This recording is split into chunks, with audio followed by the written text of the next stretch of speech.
좋은 아침입니다. 우리 찬양하시면서 우리 체포를 함께 드리시겠습니다. 내 아버지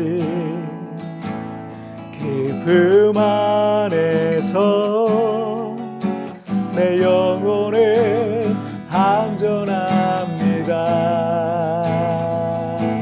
주 손길로 내 삶을 안으시는 그 평강에 나를 덮습니다. 나 비록 넘어지며 흔들리지만 주 내 안에 거하며 나를 붙드시니 내 생각을 주께로 돌리고 주시는 평강의 옷을 입습니다. 주 약속 안에서 내 영혼 평안에 내 뜻보다 크신 주님에게 왜 나 신뢰에 두려움 다 내려놓고 주님만 의지해 주 안에서 내 영혼 안전합니다. 기도하시겠습니다. 하나님 아버지 감사합니다. 오늘도 찬양하며 또 기도하며 또 말씀으로 오늘 하루를 시작합니다. 주님 나를 붙잡아 주옵소서. 주님과 동행하는 하루가 되게 하여 주시고 하나님의 말씀으로 주의 뜻을 깨달아 그 뜻대로 한 걸음 한 걸음 나아가는 오늘 하루가 되게 하여 주옵소서. 감사함 예수님의 이름으로 기도하옵나이다. 아멘. 자, 오늘 우리에게 주시는 하나님 말씀은 시편 66편 8절부터 15절까지의 말씀 제가 쉬운 성경으로 봉독해 올리도록 하겠습니다. 모든 백성들이여 우리 하나님을 찬양하십시오. 모든 사람들이 들을 수 있게 큰 소리로 그분을 찬양하십시오. 하나님께서 우리의 목숨을 살려두시고 우리가 미끄러져 넘어지지 않게 하셨습니다. 오 하나님, 주는 우리를 시험하셨습니다. 주는 은처럼 우리를 불 속에다 달구셨습니다. 주께서 우리를 감옥에 집어넣으시고 우리 등 뒤에 무거운 짐을 지어주셨습니다. 주께서 원수들로 우리 머리를 밟고 지나가게 하셨습니다. 우리는 불과 물속을 지나가게 되었습니다. 그러나 주는 끝내 우리를 풍부한 곳으로 데려다 주셨습니다. 내가 태워드리는 제물인 번제물을 주의 성전에 가지고 가서 주께 맹세한 것을 갚겠습니다. 이 맹세들은 내가 어려움을 겪고 있을 때 주께 약속하고 말씀드렸던 것입니다. 나는 주께 살찐 것으로 제사를 드리며 순양과 소와 염소를 제물로 드리겠습니다. 아멘. 저는 개인적으로 드라마나 영화의 그 해피엔딩을 좋아합니다. 물론 아마도 저뿐만 아니라 대부분의 사람들은 우울하게 끝나는 그런 새드 엔딩보다는 해피엔딩을 아마 더 좋아하실 거라고 생각이 듭니다. 물론 요즘은 너무 뻔한 스토리보다는 반전 같은 게 좀 있어야 상업적으로 좀 더 좋으니까 주인공이 갑자기 죽는다든지 결말이 좀 찝찝하게 끝나기도 하는 것 같기도 합니다. 그런데 성경 속에 등장하는 믿음의 사람들의 인생은 순교와 같이 특별한 어떤 경우를 제외하고는요 모두 다 해피엔딩으로 끝납니다. 물론 그들에게 고난과 시련의 날들이 있지만 그들은 그 환난 속에서도 믿음이 약해지지 않고 도리어 믿음의 역전을 이루어가면서 하나님께서 살아 역사하심을 그들의 삶을 통해서 증거하는 걸 볼 수 있어요. 하나님께서 우리 인생의 감독이시라면 주님의 손에 들려있는 내 인생의 시나리오는요 해피엔딩입니다. 시편 66편 9절에서 하나님께서 우리의 목숨을 살려두시고 우리가 미끄러져 넘어지지 않게 하셨습니다.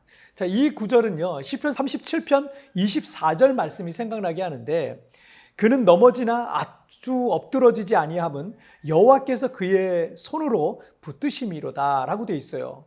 인생 속의 여러 가지 상황들로 인해서 우리는 미끄러지거나 넘어질 수도 있을 거예요. 하지만 아주 엎드러지지 않는 이유는요 우리 주님께서 그 하나님의 사람, 그 믿음의 사람을요 손으로 굳게 붙들고 있기 때문입니다. 때로는 우리가 범죄하여 하나님의 징계를 받을 때도 있을 겁니다. 또 우리가 믿음으로 살고 주님을 위해 충성하며 살 때도 그럼에도 불구하고 여러 가지 시험을 겪을 때도 있을 겁니다. 10절과 11절 말씀에서 오 하나님, 주는 우리를 시험하셨습니다. 주는 은처럼 우리를 불 속에다 달구셨습니다. 주께서 우리를 감옥에 집어넣으시고 우리 등 뒤 위에 무거운 짐을 지어주셨습니다. 그 시험이 풀물불에 던져지는 것 같은 큰 환난일 수도 있는 겁니다. 때로 우리는 큰 시험의 불 한가운데 놓여질 수도 있다는 얘기죠. 그리고 간절히 바라고 원하던 일이 실패할 수도 있습니다. 시험에 떨어지기도 하고요. 재정적으로 큰 손해를 보고 큰 어려움을 만날 수도 있고요. 사람들과의 이 관계가 깨지고 또 사람들과의 어떤 인간관계가 파탄이 나고 가정이 깨지는 그런 슬픔을 겪기도 할 겁니다. 시편 37편 24절의 말씀과 같이 넘어진 거죠. 하지만 아주 엎드러지지 않는 것은 주님께서 여전히 나를 붙들고 계신다라는 걸 여러분 믿으시길 바랍니다. 지금 느껴지는 이 슬픔과 아픔이 내 인생의 전부를 말하지 않습니다. 12절 말씀을 보시면 주께서 원수들로 우리 머리를 밟고 지나가게 하셨습니다. 우리는 불과 물속을 지나가게 되었습니다. 그러나 주는 끝내 우리를 풍부한 곳으로 데려가 주셨습니다. 우리의 원수들이 우리의 머리를 밟고 지나간다는 상황은 여러분 얼마나 이 처참하고 절망적인 그런 표현입니까? 그렇게 우리는 인생의 나락 저 끝에 떨어질 때도 있다는 얘기죠. 마치 불 속을 지나가는 것처럼 또 물 속을 지나가는 것 같이 이제는 다 끝났다 이렇게 죽는구나라고 할 만한 인생 속에는 그런 시련과 그런 고난을 겪을 때가 있다는 거죠. 하지만 거기까지예요. 아직 내 인생은 그렇게 끝나지 않습니다. 12절 하반절에 그러나 주는 끝내 우리를 풍부한 곳으로 데려다 주셨습니다 라고 이 시편에서 말씀하고 있습니다. 다윗도 원수들에게 쫓겨 수많은 죽음의 골짜기를 지날 때가 있었습니다. 여러분 우리가 잘 아는 시편 23편 4절에서 내가 사망의 음침한 골짜기를 다닐지라도 해를 두려워하지 않을 것은 주께서 나와 함께 하심이라 라고 고백했습니다. 여전히 죽음의 위기를 벗어나지 못했지만 주님이 나와 함께 하심으로 그 어려움과 그 시련과 그 고난을 이길 수 있다는 얘기예요. 그리고 다윗은 믿음으로 고백하기를 시편 23편 6절에 보니까 주께서 내 원수의 목전에서 내게 상을 차려주시고 기름을 내 머리에 부으셨으니 내 잔이 넘치나이다 라고 말했던 겁니다. 결국 하나님께서 그를 높여주시고 회복해주시고 축복해주신다는 그 믿음과 확신이 다윗에게 있었던 겁니다. 비록 내가 인생의 깊은 시련 속에서 미끄러지고 넘어질 수도 있지만 하나님께서 여전히 나를 붙들고 계심을 여러분 믿으시길 바랍니다. 이렇게 끝나지 않습니다.